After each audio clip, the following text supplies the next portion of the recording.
الحمد للہ رب العالمین والصلاة والسلام علی سید المرسلین اما بعد فاعوذ باللہ من الشیطان الرجیم بسم اللہ الرحمن الرحیم۔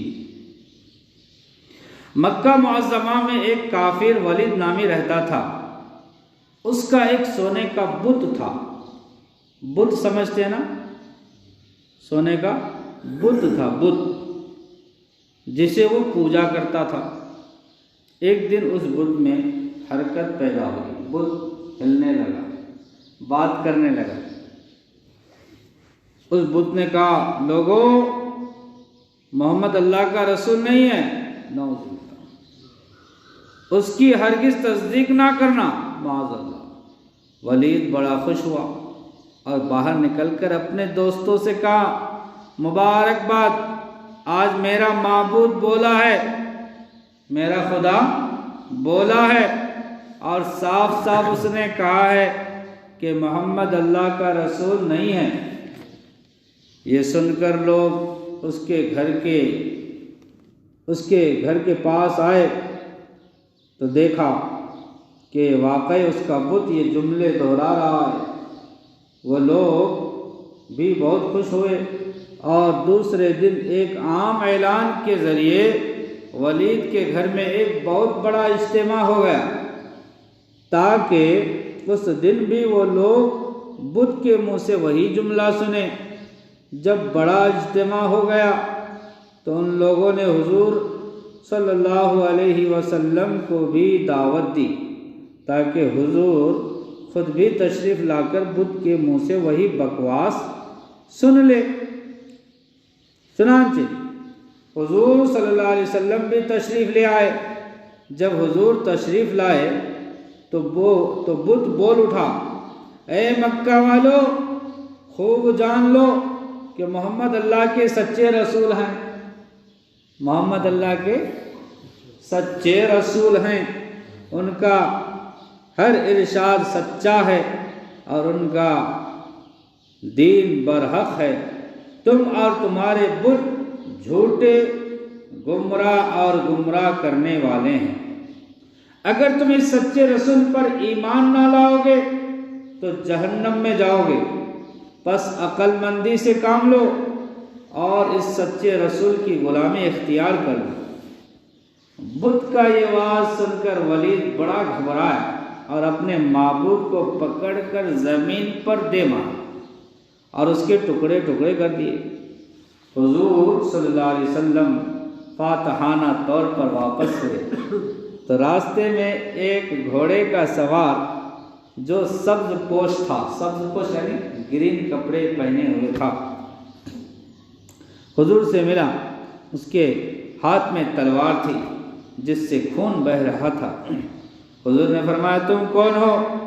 وہ بولا، حضور میں جن ہوں، میں جن ہوں اور آپ کا غلام اور مسلمان ہوں، جبل طور پر رہتا ہوں، یعنی جبل یعنی پہاڑ کا نام ہے، جبل طور یعنی طور پہاڑ جو ہے وہاں رہتا ہوں۔ میرا نام محین بن العبیر ہے۔ میں کچھ دنوں کے لیے کہیں باہر گیا ہوا تھا، آج گھر واپس آیا تو میرے گھر والے رو رہے تھے۔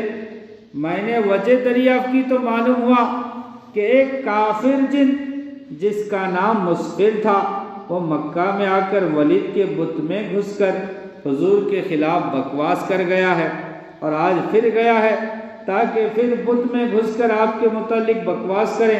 یا رسول اللہ، مجھے سخت غصہ آیا، میں تلوار لے کر اس کے پیچھے دوڑا اور اسے راستے ہی میں قتل کر دیا، اور پھر میں خود ولید کے بت کے اندر گھس گیا، اور آج جس قدر تقریر کی ہے میں نے ہی کی ہے یا رسول اللہ۔ اب اس سے یہ معلوم ہوا، حضور نے یہ قصہ سنا تو آپ نے بڑی مسرت کا اظہار کیا اور اس اپنے غلام جن کے لیے دعا فرمائی۔ یہ واقعہ جامع المعجزات کتاب کا نام ہے، صفحہ نمبر 7 میں موجود ہے۔ اب اس سے سبق کیا ملا؟ سبق یہ ملا کہ ہمارے حضور جنوں کے بھی رسول ہیں۔ ہاں، اور حضور صلی اللہ علیہ وسلم کی شان پاک کے خلاف سنانے کے لیے کوئی جلسہ کرتا، آج بھی اگر کوئی حضور کے شان میں گستاخی کرنے کے لیے اگر جلسہ کرتا یا جلسہ کرنا، یہ ولید جیسے کافر کی سنت ہے، نعوذ باللہ۔ ایسے جلسوں سے بچے جہاں پر حضور کی شان کے خلاف بات کی جائے۔ قبیلہ ازد شنوا میں ایک شخص تھا جس کا نام ضماد تھا۔ وہ اپنے جنتر منتر سے لوگوں کے جن بھوت وغیرہ کے سائے اتارا کرتا تھا۔ ایک مرتبہ وہ مکہ معظمہ میں آیا تو بعض لوگوں کو یہ کہتے سنا کہ محمد کو جن کا سایہ ہے، محمد کو جن کا سایہ ہے یا جنوں یا جنون ہے، معاذ اللہ۔ ضماد نے کہا میں ایسے بیماروں کا علاج اپنے جنتر منتر سے کر لیتا ہوں، مجھے دکھاؤ وہ کہاں ہے۔ وہ اسے حضور کے پاس لے آئے۔ ضماد جب حضور کے پاس بیٹھا تو حضور نے فرمایا ضماد اپنا جنتر منتر پھر سنانا، پہلے میرا کلام سنو، تم جو جنتر منتر پڑھتے ہو بعد میں سنانا، پہلے میرا کلام سنو۔ چنانچہ آپ نے اپنی زبان حق سے یہ خطبہ پڑھنا شروع کیا، الحمدللہ نحمدہ ونستعینہ ونستغفرہ ونؤمن بہ ونتوکل علیہ ونعوذ باللہ من شرور انفسنا ومن سیئات اعمالنا من يهده الله فلا مضل له ومن يضلله فلا هادي له واشهد ان لا اله الا الله وحده لا شريك له واشهد ان محمدا عبده ورسوله۔ ضماد نے خطبہ مبارک سنا تو مبہوت رہ گئے، اس کے ہوش اڑ گئے۔ جب حضور نے یہ خطبہ پڑھا تو ضماد کے ہوش اڑ گئے اور عرض کرنے لگا حضور ایک بار پھر پڑھیے، جب آپ نے پڑھا ایک بار پھر پڑھیے۔ حضور نے پھر یہی خطبہ پڑھا۔ اب وہ ضماد جو سایہ اتارنے آیا تھا اس کا اپنا سایہ کفر اترتا ہے، اس کا اپنا ہی سایہ کفر اترتا ہے۔ دیکھیے نا، نہ رہ سکا اور بولا خدا کی قسم میں نے کئی کاہنوں ساحروں شاعروں کی باتیں سنی، لیکن جو آپ سے میں نے سنا ہے یہ تو مانند ایک بحرے زخار ہے، اپنا ہاتھ بڑھائیے میں آپ کی بیعت کرتا ہوں۔ یہ کہہ کر مسلمان ہو گیا، اور جو لوگ اسے علاج کرنے کے لیے لائے تھے حیران و پشیمان واپس پھرے۔ مسلم شریف کی حدیث۔ سبق ہمارے حضور صلی اللہ علیہ وسلم کی زبان حق ترجمان میں وہ تاثیر پاک تھی کہ بڑے بڑے سنگ دل پتھر دل بڑے بڑے سنگ دل موم ہو جاتے تھے۔ اور یہ بھی معلوم ہوا کہ ہمارے حضور کو جو لوگ ساحر یعنی جادوگر مجنون یعنی دیوانہ کہتے تھے دراصل وہ خود ہی مجنون تھے۔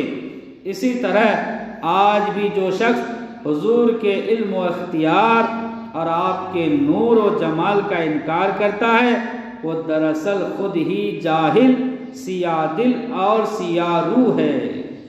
اللہ تبارک و تعالی ہمیں ایسے لوگوں سے بچائے، حضور سے سچی محبت کرنے کی توفیق عطا فرمائے۔ اے مولا ہمیں حضور کی غلامی میں رکھ اور حضور کی غلامی میں موت عطا فرما۔